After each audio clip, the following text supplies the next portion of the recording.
you are the editor and publisher of Endless Summer Quarterly. Now, of course, if you don't take into account that 1966 surfing movie, back in the summer of '74, Capitol released the Beach Boys compilation album entitled Endless Summer, and that just introduced a whole new generation to the group's music. Now, I was a little kid when the Beach Boys started out. I was born in '58, so I knew the name and connected that surf guitar sound with that high voice on top there. But that Endless Summer album really kicked it off for me when I was in high school.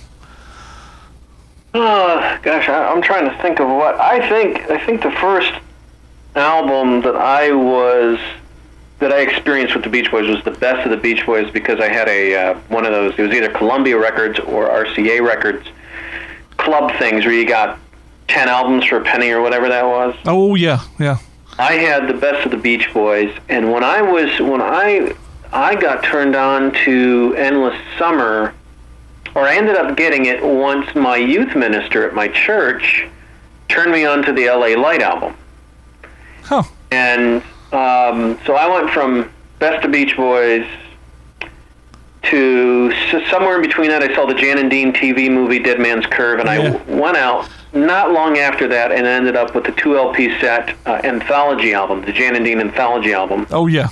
Has that booklet, about, and I saw all these writing credits, and I read in that booklet in the middle of that album about Brian Wilson and the Beach Boys, and then saw on the credits on the actual labels on the records, Brian's name was in there quite a bit, and so that just kind of fueled my interest in Jan and Dean mostly, but the more that I learned about Jan and Dean, the more that I knew that I wanted to learn more about the Beach Boys.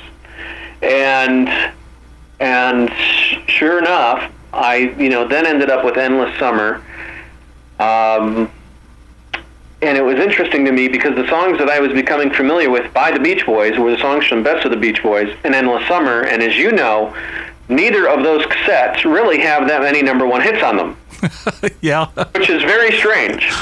It wasn't until years later, when the Endless Summer CD came out, that they added Good Vibrations at the very end of that. Mm-hmm. The 2-record set didn't really have... It's really interesting that it did as well as it did, because it really didn't have their biggest hits on it. Yeah. And so it's interesting that it's so successfully... It speaks to how great their music is, that collection so successfully... pulled in a whole, the second generation of fans. Yeah. Because that was phase 2 for them. Yeah. Well, it had that summer theme to it, and to me, I mean, I'm a summer lover anyway, so all the songs on there just, it was just summer, the whole time. Sure. So I didn't really think about the lack of number one hits. I just knew I liked the songs, and although I do wish they had put the single version of Help Me Rhonda on it instead of that album version. Yeah. But other than know that, it at the time. Yeah. See, that's the same way, because I'm saying it didn't have that many hits on it. I didn't know that when I bought it.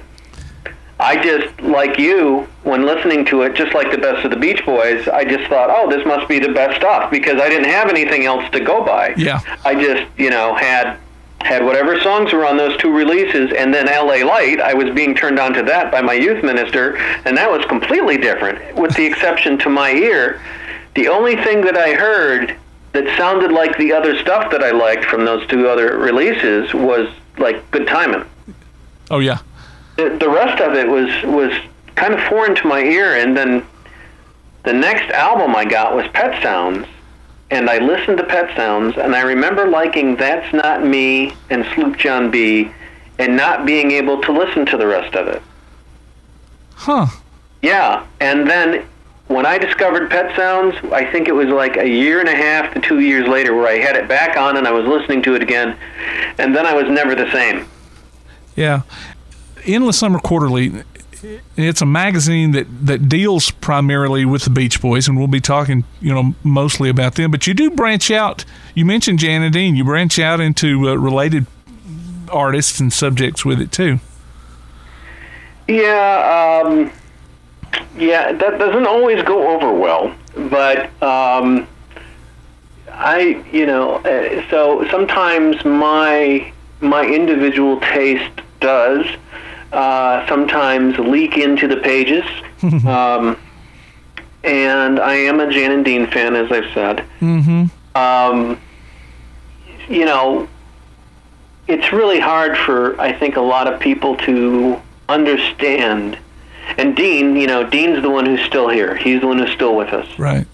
Jan is not, and which is very unfortunate. Just the same way with that, we're no longer, we're not able to see Carl and Dennis perform anymore. It's the same thing. It's a great loss. Yeah.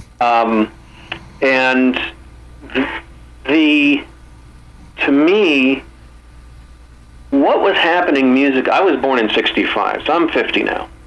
So I cannot speak to the excitement that I know the world was experiencing from a musical standpoint in 1965, 50 years ago. Because when you listen to any song from 1965, anything, whether it was a hit or not, whether it was Frank Sinatra, Beach Boys, Dean Martin, the Doors weren't quite on the scene at that, Dylan, what have you.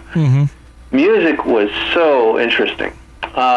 Gary Griffin, who actually has a role in the upcoming Brian Wilson Love and Mercy film. He's in the TV advertisement and trailer.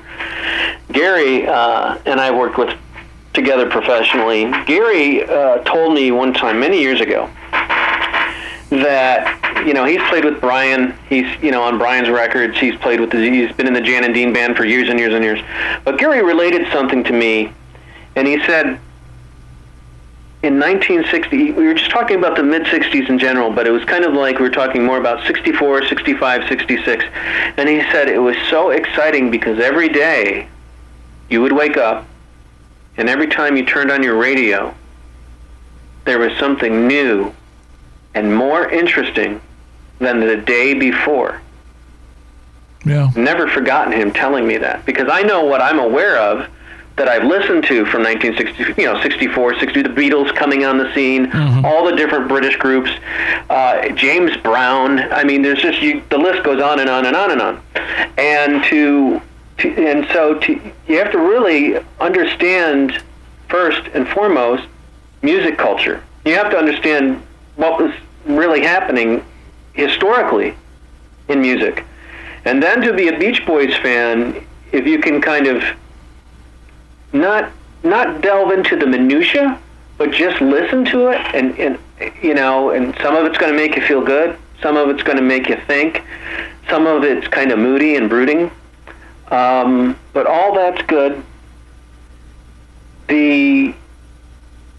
What makes the Beach Boys, to me personally, as a fan, so important in the music industry, in the music world, in the world in general, is how incredibly, and I mean, I can't emphasize the word incredible enough, how incredible what they were able to do.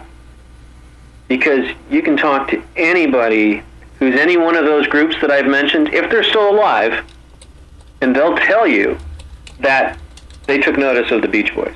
Yeah.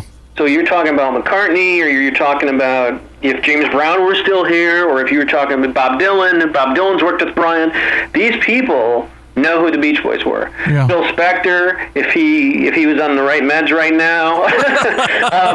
Because Spector was, joking aside, Phil Spector was as prominent and as important as Brian was in 1965 in terms of what he was, churning out of the studio too. Yeah. These were important guys. These were. I mean, there's oldie stations, sure, and there's fewer oldie stations now as opposed to 20 years ago, 10 years ago. Yeah. Now it's mostly satellite, so it's not quite the same. But the music, man, there's just no getting around how important, you can say the quality, or you can say music was never the same after that. Maybe those things are true to a certain degree, but great music has come since. And I just think that we're really fortunate that artists, recording artists such as the Beach Boys, and Brian Wilson in particular, and boy, it's like when the lightning hit the pavement. Just for a minute here, let's look at Endless Summer Quarterly, ESQ, we'll call it from now on. Now, you're not the founder. No, ESQ was actually founded by two guys, Rick Edgell and Phil Mast, who I've never had the pleasure of meeting, but they live, both of them live out somewhere in the San Diego, California area. And I don't know why they decided to do that, but they did, and they started it in 1987. And because of the co-editor of Endless Summer of ESQ is Lee Dempsey, and he's pretty much just the business manager. Things he keeps the database up, etc. But he's got one of the largest memorabilia collections in the world of Beach Boys stuff. That Salt Lake City Amusement Parks USA single I mentioned, that came from his collection. He's got a huge collection. It's kind of amazing, and so he was already writing for that publication, ESQ, between '87 and August of '93, and he had gone out. They actually did a couple of like conventions, ESQ conventions out there. I think one was in '90, and maybe another one in '91 or '92. I'm not 100% sure about those dates, but they did two. One of them, Brian actually showed up with Landy, and Brian performed. So if you can imagine, another one the Honeys were at. So they must have been pretty cool. Yeah. And then by some point in '93, one of the two of those guys contacted Lee, because again they knew Lee, and he was writing for ESQ, and they contacted him and said, "Hey, we're just, by that point they'd been doing it since '87. It's now '93. They said, hey, we're burnt out. Do you want to buy the name? Do you want to take over the business aspect of ESQ?" Okay. He and I had met by that point at a record convention of all places, and I was impatiently waiting behind him. By this time, I had just discovered, in the late '80s, I had just discovered Smile, and I was out of my mind for Smile. I have devoted so many hours to those sessions and that album. It's incredible. It's incredible work, even in its disjointed form, even not put together. It's incredible. Yeah. And so we ended up talking, and 3 weeks later, he ended up at another record convention, and I ended up there. This is around 1989. And he said, hey, I want to play something for you. Come on out to my car. So I went out there, and he popped in a cassette tape, and he played me these Smile sessions, because from the 3 weeks before, he knew what a Smile nut I was. And he popped out the tape after playing several things. He said, that's for you. And we've been friends ever since. And at the time, he lived in Raleigh, and I lived in Charlotte. And by '91, I think it was, he moved to Charlotte. His job brought him here. He's been here ever since. And so in '93, when Rick and Phil had contacted him and said, we're done doing this. Do you want to buy the business license and take it over? He wanted to say yes. But he contacted me first and said, if you want to do this with me, then I'll say yes. And I said, well, sure. Why? Yeah. But, I like the Beach Boys music. Why? It sounds like a good idea. Uh-huh. And the other thing that Lee communicated to me, that Rick and Phil had communicated to Lee, was don't expect anything from the Beach Boys. Just because you do a magazine doesn't mean you're going to get passes. It doesn't mean that you're going to get to see them or anything like that. So we went in, Lee bought that license and got us set up to take over the magazine, with the understanding that we would just be doing it for ourselves. Okay. How many subscribers does it have now? Now we have over 1,000 names in our database. At the time when we took it over, I think there was just over 200, I believe. Again, I know we have over 1,000 names in our database, but again, since I don't, Lee handles all that. I'm the creative guy. Oh, okay. I put it all together. I don't know if that's fair, but I do all the graphic work. I do the layout. I put the magazine together. I do the interviewing most of the time, and then I submit it. And then when people renew their subscriptions or they take out a new subscription, Lee handles all that. So it's in 1999, September of 1999, 6 years after buying the business license, Lee decided that he wanted to devote less time to the publication and took more of a managerial role with it. And I kept going with the creative side. Okay. And this is a hard copy magazine. That's not an online blog type thing. Right. It's a 48-page digest-sized publication. But now you also write for the Beach Boys Examiner on Examiner.com, so that is online. Yes, that's I can't think. I want to say that's owned by the Axe company, AXE.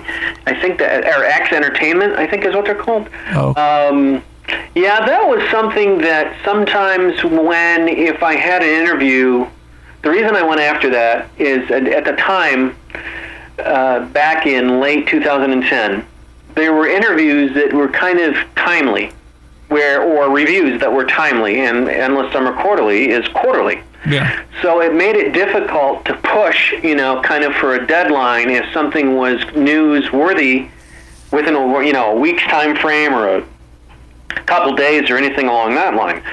So I felt that it was necessitated, as a necessary evil to kind of stay on top of, news things that were going on with releases or something. And one example is the Stephen Kalinich California Feeling LP, which had all these guest stars on it. I mean, everyone from actor Stacy Keach to, oh God, I can't even think of the other names. Some of the Wilson family kids, guest starring Wendy and Carney and things like that. So it was really an interesting collection of songs, and there was just no way that I could give it the coverage that I wanted to inside the pages of ESQ, just because there were other things going on that dictated that space. Yeah. So I ended up doing like a 12-part online thing on Examiner.com about that album. Each part being posted for each guest artist. Okay. And so that ended up being like a 12-part review, kind of, interview, because I was talking to different people throughout the process. So that so that's the kind of the reason why Examiner started. Why I started the Beach Boys Examiner, and then there's been a couple situations where I've had content where I've had an interview, like recently I did an interview with Mike Love about the Today album, but I wasn't able to kind of fit a 50th anniversary on the Today album into the spring edition of ESQ, which is where it would have gone. Yeah. And I did do this interview, I had this conversation with Mike about most of the songs from the Today album, and so I thought, okay, I'll put this up on the Examiner site, have it run up there, and then I can put my energy, my time, and my focus into the summer edition, where that'll be all about the Summer Days album. Yeah, okay. That online connection just helps a whole lot to kind of bridge the gap and get those timely things out. The first time you met the group, was it as a group as a whole, or maybe just a member or two? It was the Beach Boys in I want to say September of '94. It was Carl Wilson, Mike Love, Al Jardine, and Bruce Johnston. Brian was not with them. Actually, it was 90. Was it 93?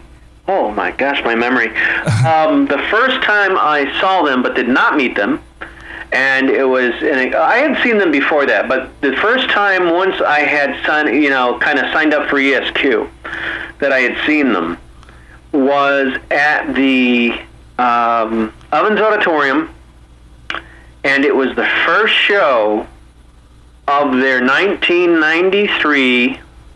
It's right after we took over the magazine. The 93 acoustic tour. Charlotte, North Carolina, if you remember, was the very first show they did of that acoustic tour.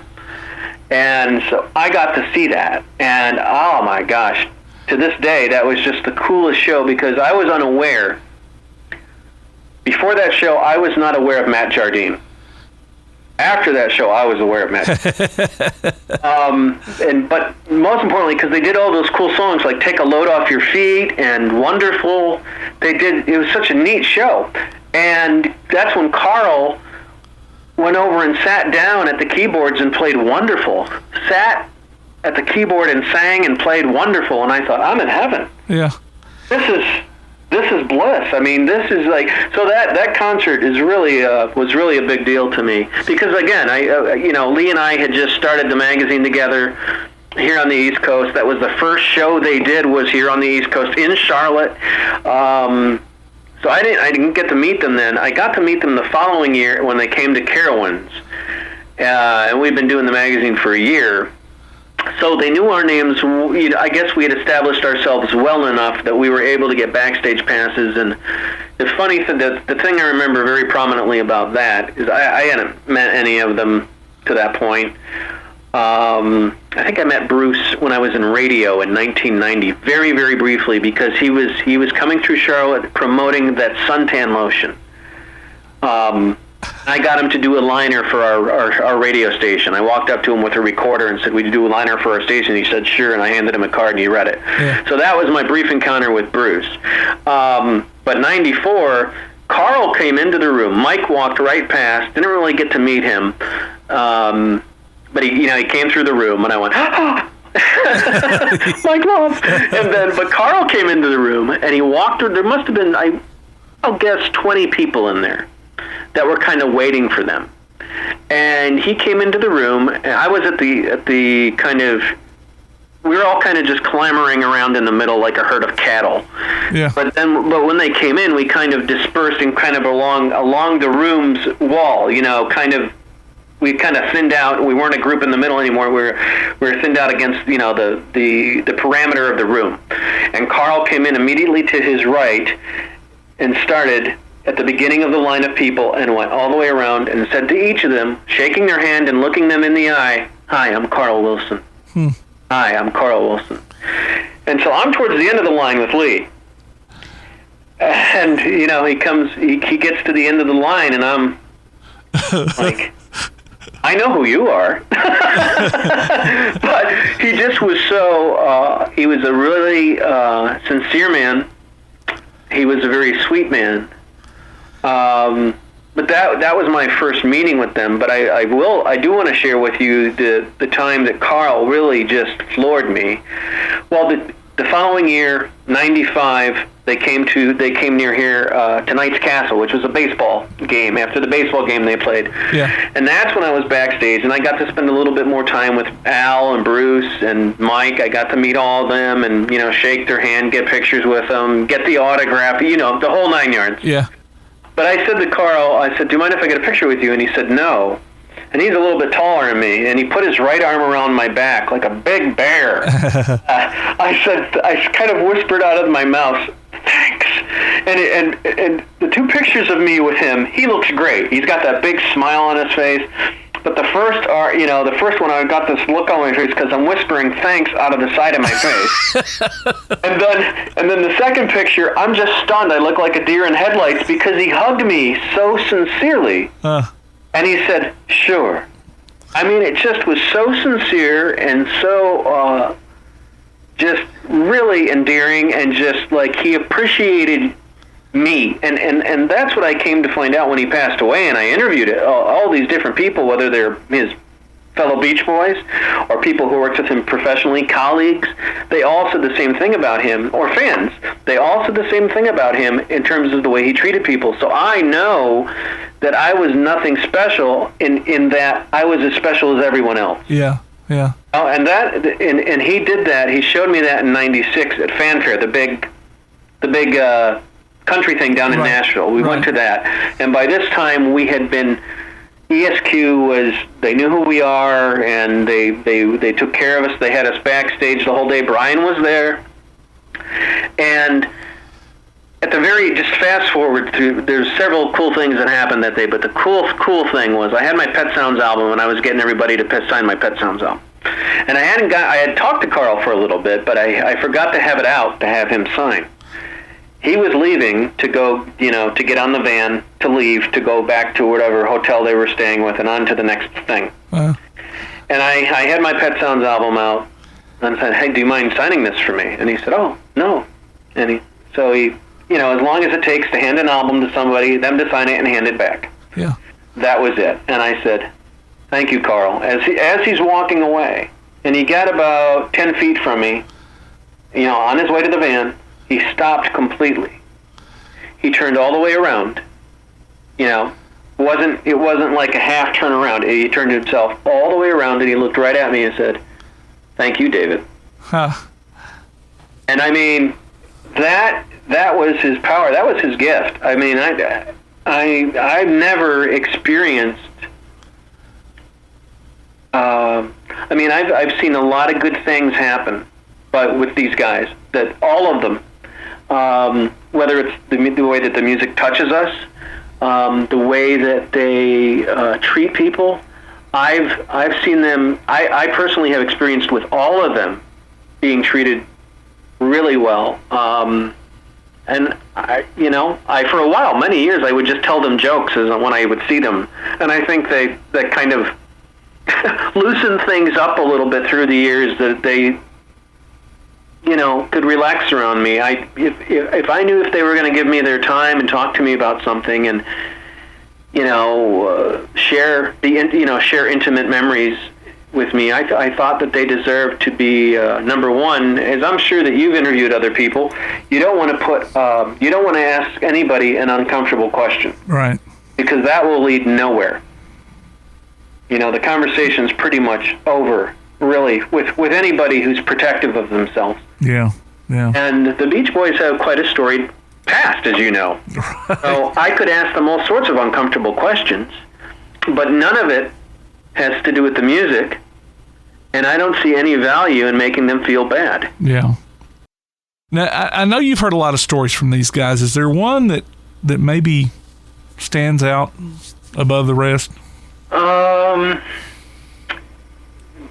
little funny or intriguing, or are you talking musically, or how do you mean? Whatever you want to tell. I think the things that and I don't know if this is actually from the guys themselves. A little bit. It is a little bit. But the thing that I, in terms of not musical, if we're not talking about music, if we're talking about a story, that type of thing, then I gotta say, just learning, even though I had met Carl and knew him not very well, I knew him through his music just like you do.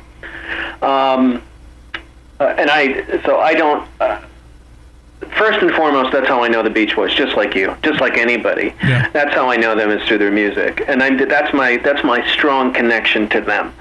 So that's, whenever I see them, that's first and foremost on my mind, whenever I see them. Mm-hmm. And I love them dearly. So my favorite story would have to be just being able, that's great fortune of being able to get to know who Carl Wilson was and who Dennis Wilson was, because I've done tributes to Carl and I've done tributes to Dennis, to get to know these people through the hearts, the souls, the minds, the memories of all these other people who knew them. That's pretty cool. Yeah. On the musical side of things, I I really enjoy talking to them in general, any one of them, Brian, Mike, Al, Bruce. They're really fun to talk to about, if you like, the thing that I like to do that I've been doing, I did over the course last year in ESQ in 2014. We did it with the Shutdown Volume 2 album, the All Summer Long album, and the Christmas album. I talked, at the little Christmas album, for example, I talked to Brian, Mike, and Al. And it was interesting to hear their perspective. I asked them, well, you did the photo shoot for the album cover in sweaters and suits in June. Was that weird? Right? Yeah. That's not musical, but they did it at Capitol Records. They did it during the time of the session. So my whole setup into the questioning of the song by song was to say, the premise was you're standing in front of a tree, Christmas tree, decorating a Christmas tree in June. Yeah. And you're recording music, Christmas music, in June. Yeah. I love the summers, and I associate the Beach Boys with the summers, so how weird was it to record Christmas music in June? And the funny thing, to me, it was just peculiar. None of them thought it was weird at all. They looked at it very logically. Brian's memory was, look, I was just prepared for the next thing. Yeah. Wanted to do a Christmas album. They already had Little Saint Nick in their pocket from releasing that as a single the previous December. Mm-hmm. So that was one of those things where Brian was just on point to not thinking about, oh, it's June, just thinking, okay, my next album project, we want to release it sometime in the fall or early winter, so I'm going to get this done now. Yeah. And the Christmas album also marks a time in their lives when, not when it was released, again, when it was recorded, when pressure on Brian was mounting, mm-hmm. in a serious way. I mean, you hear Brian was already great at arrangements, but then when you get to this point in the Christmas, I'm kind of going off track here, but just talking about the Christmas album, that's such a fascinating album. That's one of those albums that I would like to listen to just the tracks. All that orchestral work that Brian did. Yeah. That's just great stuff. And then, so I did the song by song, and then this year I did the song by song with Mike. They seem to enjoy it, and I enjoy it. I mean, it is, on my part, it's a simple exercise to say, okay, the next song on the album is, Yeah. Tell me about that. So that's an easy process for me as the interviewer. But it's kind of the conversation that happens from the answer. Any good interviewer will do, is I'm sure is a part of what you do, is you kind of have your question set up, but if there's something said in the answer, then the next thing you could be going off in a different direction with the next question, as opposed to going just to the next song title. Right.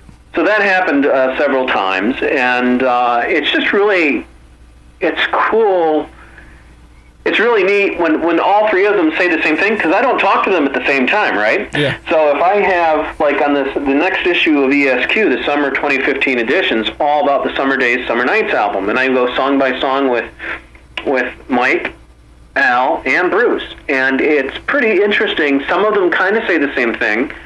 Other, like Mike and Al, when they're talking about the song Salt Lake City, and Amusement Parks USA a little bit, Mike says the same thing, that they were so popular in Utah, at the Lagoon, that, and it's interesting where Mike's specific memories will take you as opposed to Al's specific memories will take you. And it's interesting how similar they are and the neat little intricacies of the differences between the two of them. Yeah. So it's things like that, and you can imagine that same type of answer from both or all three guys about a song, like California Girls, for example, with an orchestral prelude, that each guy talks about the orchestral prelude, but in a different way. I mean, here's Bruce, he's got the classical background. Al just thinks of it as a monster hit. That, in quotes, that's what he said, a monster hit. Yeah. And then Mike talks more about the writing process and how they got there. Yeah. And so you have the three of them talking about this incredible, instantly recognizable song. Even if you don't know it's the Beach Boys, you know the song. Yeah. That's just a huge testament to the ability of songwriting. I mean, you know, all the songs you play, I'm sure, are like that because they're classics. When you hear them, people know them immediately because first of all, they've been around for so many decades. Yeah. But the other part of it is they were instant classics. That's why they're still being played. Yeah. Because when they were released, like California Girls was released July 12th, 1965.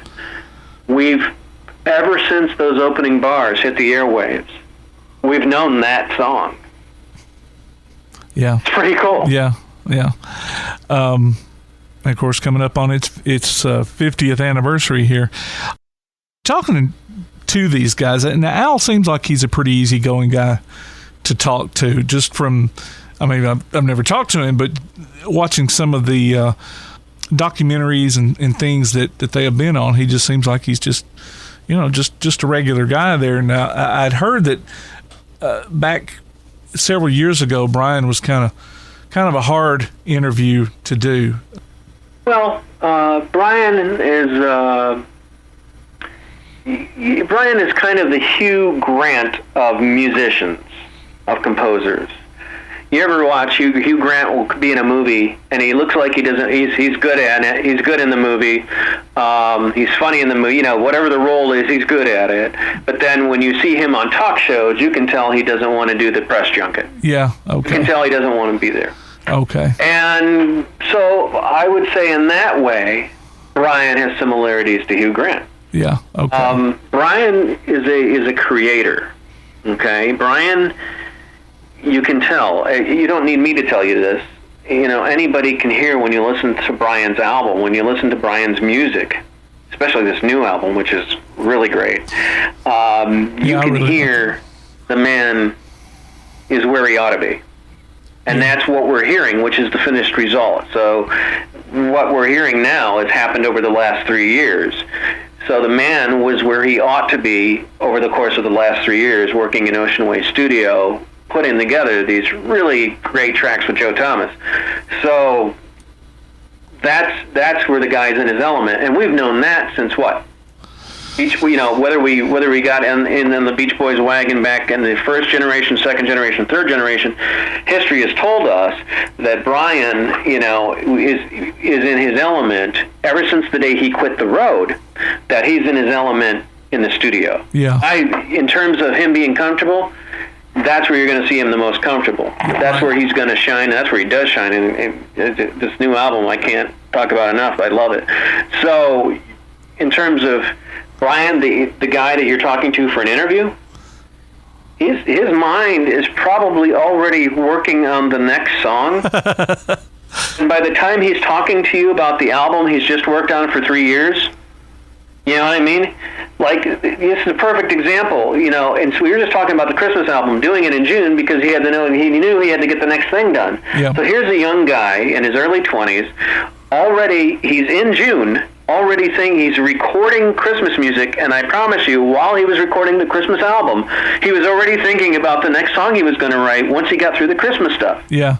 Now, I heard Linda Ronstadt talk about something she was working with him on, and this had been several years ago, that there was something he was trying to work out, couldn't get it quite right in his mind, or couldn't get what he wanted, the sound he wanted.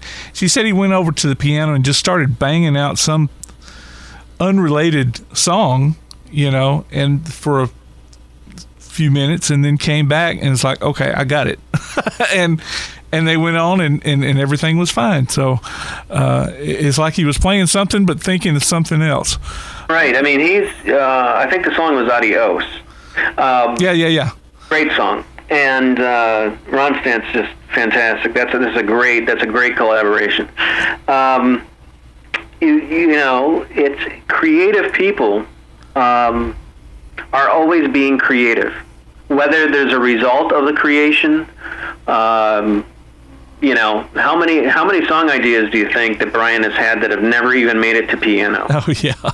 So, I mean, you're talking about a guy who just thinks music. That's his life. Just like any guy that, you know, when Elvis was alive, he He was music, and it maybe in a slightly different way, because not many people are kind of on the level of Brian Wilson and Paul McCartney. There's not a whole lot of list of people that are there. And I don't mean in terms of popularity or whatever. I'm talking about being a part of a group that has just been with us ever since they happened, and being able to be in full control where you're writing, you're composing, you're arranging, you're your own guy. And Paul is a little bit more his own guy, but he still collaborates with different people. And, Brian, so Paul did that with his Valentine album, with, what's her name, Alison Krauss? Oh, yeah. Yeah, so that was a collaboration. But it was still a Paul McCartney album, but there's a collaboration. And now Brian's just doing the same thing. I mean, these guys, that's the thing. I mean, Brian's in the studio, he's creating, he's laying down the track, and it's probably giving him an idea while that's happening. So, okay, that's the music end of him. So you can imagine him doing a phone interview, and I've had phone interviews where we got into talking about Cabanescence, which is my favorite all-time Beach Boys recording. Cabanescence from Smile. Well, that answers one of my... That was a great conversation. That's before Smile ever happened. That was back in, 2000 or something. That was great. And we just started talking. I just asked him questions about Cabanescence. Not Smile, Cabanescence. Uh-huh. And it was a fun conversation. I've had a fun conversation with him about playing the bass in 2000. I worked a little bit for 2 issues with the Brian Wilson newsletter people. And I did a couple and interviewed him for one of those editions. So, but that was where I was engaged with him. I was sitting down in a room with him just a few feet away, with a recorder between us. That's certainly true with anyone. If you're sitting face-to-face with them, it's a more intimate setting. You're always going to get more out of the interview subject than you are over the phone. And, level of attention and or level of articulation, the other guys do, articulate more in conversation than Brian does. Yeah. But again, I think Brian's thoughts are somewhere else, because he's thinking about the next thing. Even if it doesn't get recorded, he's already on to the next thing, Yeah. Most people are. There's movie stars that, they're out doing a press junket for a movie, and they're already appearing in their next movie. They're just taking a time out to go do the press junket. So I don't think it's that unusual, and that's kind of what I've gleaned over the years. Here's my long runabout answer to your question. Over the years, Brian has been, more attentive in some conversations than others. Yeah. The Gershwin conversation was great, less attentive during the Disney conversation, and you can imagine why. The Disney album is not on a level of interest to him as Gershwin is. So. Yeah. Brian's band or show compared with Mike's. Now, I've seen Mike's version of the Beach Boys 3 times, and I will say I do like hearing some of those songs that they didn't used to play in their concerts. Back when I first started going to their concerts back in '77 was the first time I saw them, and the band sounds tighter these days too than it used to. That's a really good band. Yeah, and then when you listen to Brian's band, they have really taken pains to recreate the sound that you hear on the record, whether it's Pet Sounds or Smile. You just hear all these little, instruments that hey, it's on the record that you wouldn't have heard, in maybe one of their earlier concerts, back when Carl and Dennis were still alive. Mm-hmm. So I really like that too. So, I'm glad that Brian's been able to finally been able to come out and do, what he wanted to do. I just wish he could have stepped away back in '67 or so, and experiment a little bit musically, the way that he wanted to. Of course, he had some other substances involved there that fueled some of that creativity back in the day, but still, I'm glad he's finally been able to do that. So, Endless Summer Quarterly comes out, of course, every 3 months or so. When does the summer issue come out? Well, we'll have it out in June, and it's going to be almost totally a good large portion of. We have one feature, and it's about the Summer Days, Summer Nights album, the 50th anniversary of this great album, and we have interviews with Mike Love, Al Jardine, and Bruce Johnston about it. Mostly a song by song, but there's some anecdotes, stories in between. A little bit more back history about Bruce getting into the group, which is a conversation that is continued from the Beach Boys official 2015 tour program that I had the good fortune and honor and privilege to put together for the upcoming tour. So I designed and wrote that. And so in the process of putting that, it's 24 pages, it's 12 by 12, so it's album size. It's in full color. During the process of putting it together, I thought about the different things that were important in the Beach Boys' historic chronology back in '65, and one of them, of course, was Glen Campbell joining the group for live performances, and then how, as Glen wanted to segue into being a solo artist, how Bruce Johnston was called and how he came into the group and ended up on the Summer Days, Summer Nights album sessions, and most notably to everyone's ear on the answering chorus to California Girls. So, which became a big hit. So, here he comes in, and that story is told in the program, how specifically he got into the group, how many times he went out on the road, came back, all that minutiae and all that fun. It's a fun story, how he got in, how he then went from the road to the studio and working on California Girls. And then in ESQ, to continue that, we do a song by song. Bruce talks about the other songs too. And for subscribers of ESQ, they're going to be pleased to know that there's a really interesting story from Bruce on "And Your Dream Comes True." That particular song. It's a really.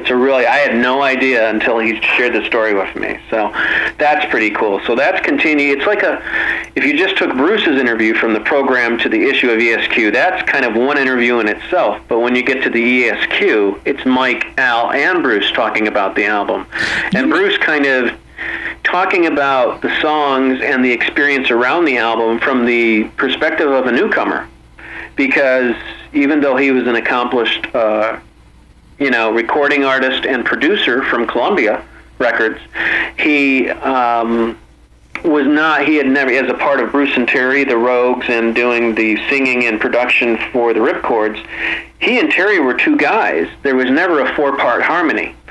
So him coming into doing a four-part harmony on the road, then coming into the studio environment and getting involved that way. It's really a really, really cool story in the program, and again, that continues over into the summer edition of ESQ. Can people get back issues if they... Oh yeah. There's lots available.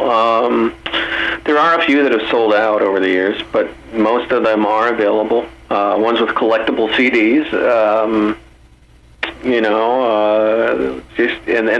The easiest way to find ESQ, if you're someone who's listening and you're on Facebook a lot, then just type in Endless Summer Quarterly. That'll take you to the magazine's page, and if you click on the About button, that'll take you to the website, and you can learn more. But the Facebook page is the easiest way to kind of stay up to date with what's going on with the magazine, and to see, because obviously the magazine follows all Beach Boy related things, so that's another way you might want to get your news. If you're not already have liked the actual band members' pages, if you haven't, please do that. But Endless Summer, ESQ is just a conduit. We're a conduit to the fans. I guess now, since 1993, I've been making a magazine for myself, in a sense, which is not a bad gig, because I genuinely love the music as much as I do. So that's the easiest way. If people don't aren't on social media, aren't on Facebook, just go to esquarterly.com, and that'll. Once you're there, there'll be a jukebox playing some music, and then you can kind of click on the cover. That'll take you in, where you can click on the sun. You'll see when you get there. There's several different options, but and if you want to know about Beach Boys history and you're not quite that familiar with the group, or you want to know more about some minutia things like sessions and shows and the things that they were doing on certain years and how their albums charted or when singles and albums were released, you can just click on once you go to the homepage of esquarterly.com, there's a sign there. It says Bellagio. And that's Andrew Doe's website. That's his site within our site. And that'll take you to all that great information for those people who like to peruse the dates of when things happened in the group's career. It's got almost all of it. It's a wealth of information, and it's worth checking out if you want to find out things about what they did, where they were when they're on tour in a certain year. I mean, it goes back to when they started, when they released a certain single, when they were recording certain songs. A lot of it's surprising because, a song that we're familiar with actually began years before than what we realize. Yeah. So there's a lot of information there. But that's not how to subscribe. So, but I just, if anybody's interested in the Beach Boys, I just have to point these things out because that's where I like to spend my time and learn about the group. If it's not already a book that I have in my collection, Andrew's site is just such a great go-to source online. But you just go to esquarterly.com. You click on the cover of the current issue, which is to the right of the jukebox. That'll take you in. You can read about the current issue that's out, and you can just page down, and on that page there's also a PDF file. This sounds way more complicated than it is, believe me. It's just, there's a lot, there's text there that you can just click on. It says download back issues. Very easy. It's a piece of cake. So, and then again, there's also, Beach Boys Examiner. If somebody's on examiner.com, they can just type in my name, I guess, David Beard, or they can type in Beach Boys Examiner, and it should take them to some of my articles. And if they follow me, that's greatly appreciated. But if you're listening to this and you're a fan of the Beach Boys, Endless Summer Quarterly is a labor of love. The love I have for that music. So I can guarantee you that every issue is going to have information that you won't get anywhere else, and that's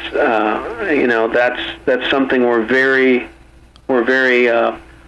proud of because we have that relationship with the group, but we're more humbled by it than anything else because it's very sweet of the guys to trust us on the level they do, and that's a big deal to us. Yeah. It's cliche to say the Beach Boys music brings joy to the world, but it's just a simple truth. Yeah. And I mean that because, look, if you and I were listening to something off of Pet Sounds, something that's moody or brooding, but there's something about that particular song that you connect with, maybe there's a different song that I connect to and with, and it doesn't matter why we connect with it. Really, the important thing is that we do, and it's bringing us some sort of solace, and solace in many ways is joy. Yeah. Because it's peace. So whether it's fun, or you still believe in me, or I just wasn't made for these times, just mentioning that title brings me some sort of weird inner good thing. So it's so different. Yeah. So different, and that's what makes it's just another layer to the cake that we've been talking about that makes the Beach Boys great. Yeah, and it may be the subject may be moody or brooding, but it still makes you feel good. That's Uh-huh. Well, I appreciate you taking out way more than the 30 minutes that I thought I was going to carve out for you, but and I've still got, like I said, so many other questions that I had to ask, but I don't know, maybe we can get together again sometime here in the future and do a sequel to this interview here. Yeah, I do other radio interviews, and it's always when I have another issue of ESQ coming out, and when we do them, it's kind of like what I do with the guys. I do a song by song on an album because that's kind of easy for them. Yeah. So when I'm putting out a new issue, I tend to just talk about the contents of the upcoming issue. Right. Now that sounds pretty neat, though. Now, if we could do something around when the issues come out, I could do that on my Surfside 60s show. It runs every Saturday night at 6. We could just feature that album and talk about, track by track, and just use that hour for that album that particular week. Mm-hmm. All right. Well, thanks again, Tim. Okay. Well, I appreciate it, and we'll try to get this quarterly thing worked out here. Well, stay in touch. All right. Thanks a lot. Bye-bye. All right. Bye.